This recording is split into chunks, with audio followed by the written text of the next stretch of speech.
So preparing for this was a challenge for me, not because I'm afraid of speaking in public, I'm not, but because I have 10 minutes to try to explain to you the most traumatic and life-altering experience I have ever had in my life, in 10 minutes.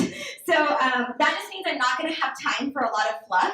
So I'm warning you right now that this isn't going to be a feel-good speech. My goal through this is to convict you and compel you into action. So just to give you a little bit of my background, my son Bryce, who y'all have probably seen, he's my oldest son. He is 3 years old. He was born on May 8th. I had a perfectly normal pregnancy and delivery. There was literally no signs anything was going to go wrong. I remember my whole entire labor, the nurses were telling me, oh, you have a happy baby. We call babies like with heartbeats like that, happy babies. You have a happy baby. And so I was super, super excited and thinking things were going great. Well, 3 minutes after Bryce was born, pretty much right when my husband cut his umbilical cord, I was doing my skin to skin with him, and the nurse told me, I need to take your baby, he's turning blue.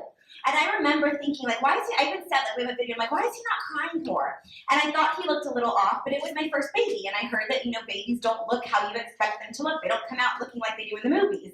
And so I thought, you know, well, we're having a little hiccup, but nothing can be that wrong. Like, perfectly normal pregnancy, perfectly textbook delivery, nothing can be that wrong. And so, then, the nurses, I saw them trying to start to intubate him, and I saw his little heart rate monitor going. So I'm thinking, okay, like, that's going, we're good. Like, I've seen enough movies to know that if that little monitor is going, nothing can be that bad.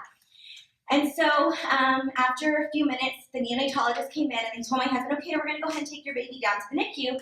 Dad, you can come with us. And so now I'm thinking, okay, we're having some sort of hiccup, but nothing can be that bad. And about 10 minutes after that, they came back into the room and they said, we need the grandmother. And so my mom ran out of the room, my sister ran after her, and they ran out of the room. And I'm still not really thinking anything is that bad. And so then about 5 minutes after that, they busted into my room with a stretcher, and they said, we need the mother right now. And my nurses are like, she just delivered, you can't take her yet. And they're like, no, we need her right now. And so they threw me on a stretcher and started running me down to the NICU ward, and that's when I started to panic and think to myself, I started asking, what's going on? I'm thinking in my head, why is my mom there? Is she there for emotional support? Like, what am I about to walk into?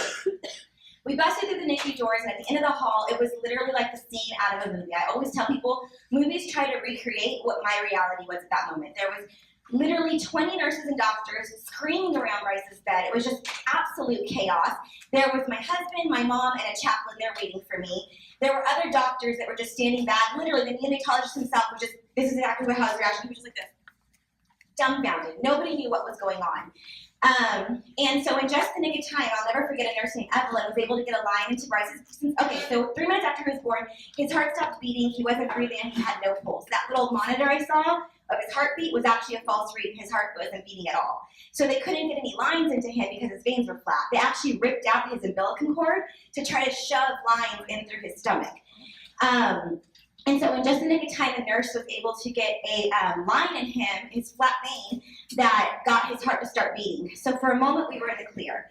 The next part of the story gets really, really long, so I'm just going to kind of skip ahead to 3 days later. It was my very first Mother's Day. Up until that point, they had given us zero hope for survival, like absolutely none. Like, we weren't allowed to touch Bryce with more than just a very light one finger.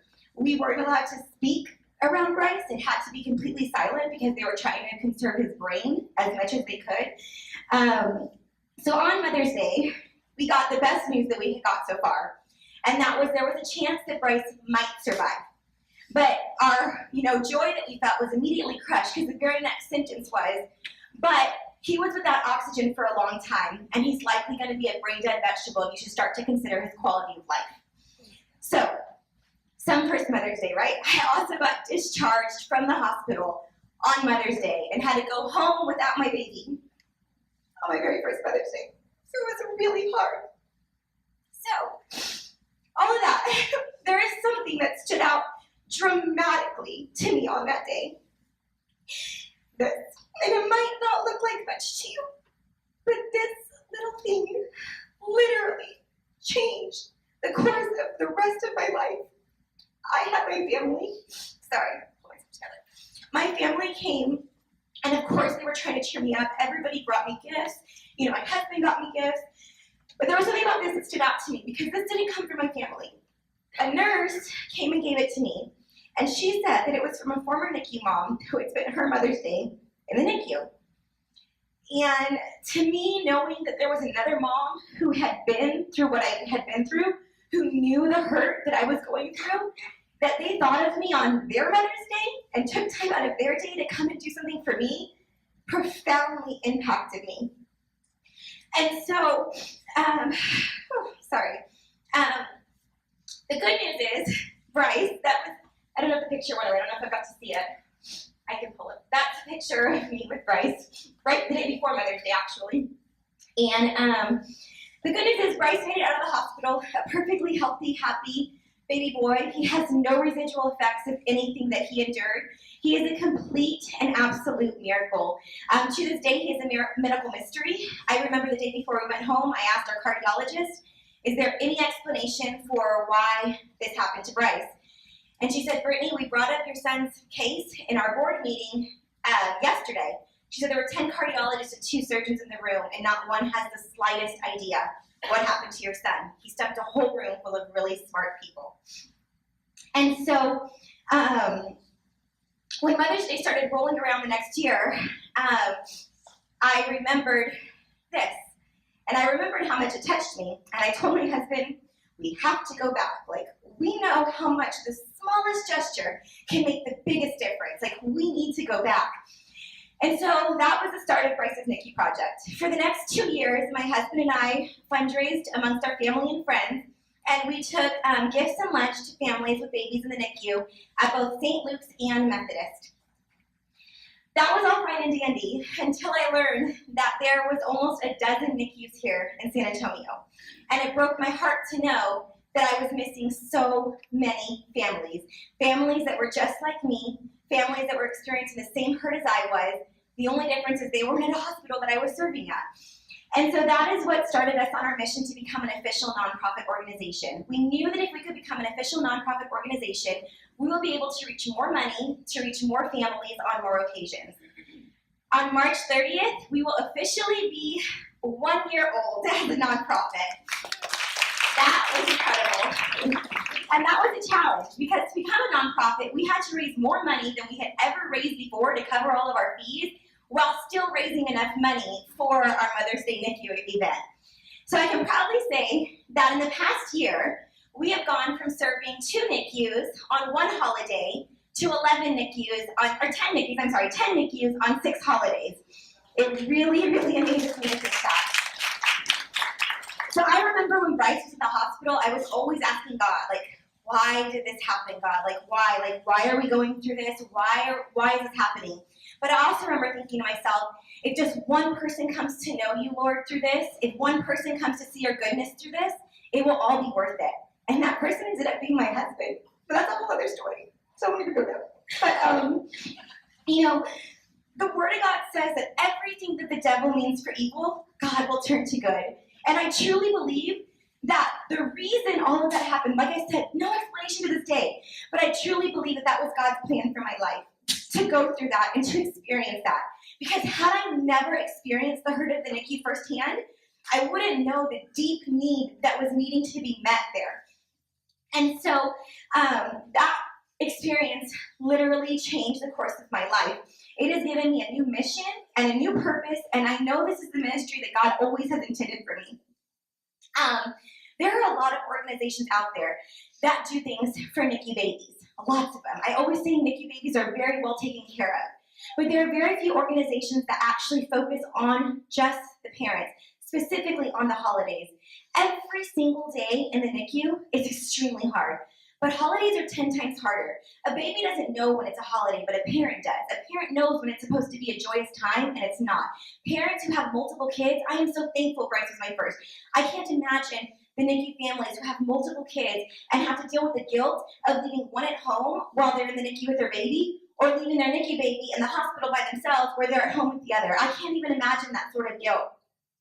And so, For us, we really strive to make those darkest hours, we strive to shine a little bit of light into those super dark hours of families' lives. And we're actually working right now towards a goal. Our big goal is we want to be nationwide someday. I don't want any NICU family to not feel the extent of our love and our support. And we also are striving to have gifts available year-round. So regardless if it's a holiday or not, we know that those families know that somebody is thinking about them. But the most heartbreaking part of the story is that I am just one mother who represents one family, and this is just one story. Every day, families find themselves in the NICU for different reasons. Some have undiagnosed babies like mine. Some have premature babies. Some have birth defects. Some have different reasons why they end up in the NICU. Some parents are like me, they never expect a NICU stay, while others know that they're going to be having one. Regardless, the NICU is made up of a ton of heartbreaking stories, and some of those stories include babies who don't make it home, which are the most heartbreaking of all. And that's where all of y'all come in, and that's where I want to implore you. As a mom, I'm sure that each and every one of you can empathize with the feeling of watching your baby fight for their life, literally fight for their life, as you stand by helplessly and watch. As parents, all we want to do is protect our children and keep them safe.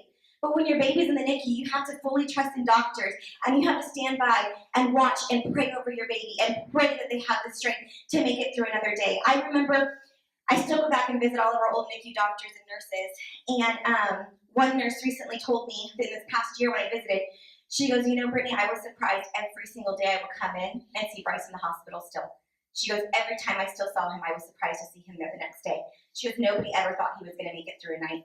And she said, they hadn't had a baby that sick in their NICU ward in a very long time. And so I really just want to encourage all of you. I understand not everybody can do a whole bunch, but everybody can do something. Something like bring a small gift. Something as simple as, there are so many ways that you can help. You can donate. Through our PayPal online, you can set up a $1 a month donation. You can set up a $5 a month donation. A $5 a month donation will completely fund gifts and lunch for a small NICU here in San Antonio. $5 a month. You can organize a collection drive amongst your own family and friends. You can do it in your neighborhood. You can do it at your church. You can show up and help at an event. And if nothing else, if you take nothing else out of this, you can help us spread the word. You can help us get the word out there. Something as simple as going and liking our Facebook page. The more likes we have, the quicker we pop up on people's news feeds and get discovered by strangers.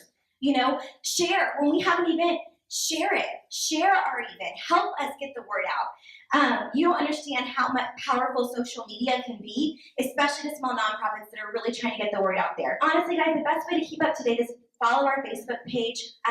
Everyone, take your phones out and like our Facebook page right now, please. We're so close to 1,000. We got to get there. So everyone, take out your cell phone and like our Facebook page and share it with your friends, please. That will help tremendously. And we also accept donations year-round. Okay, we're always accepting donations. So that is all I have. Thank you so much. I really appreciate y'all's time, and I deeply pray that you will find it in your hearts to continue to support Bryce's NICU project. So thank you so much. I can't give it up. Thank y'all so much. Thank you.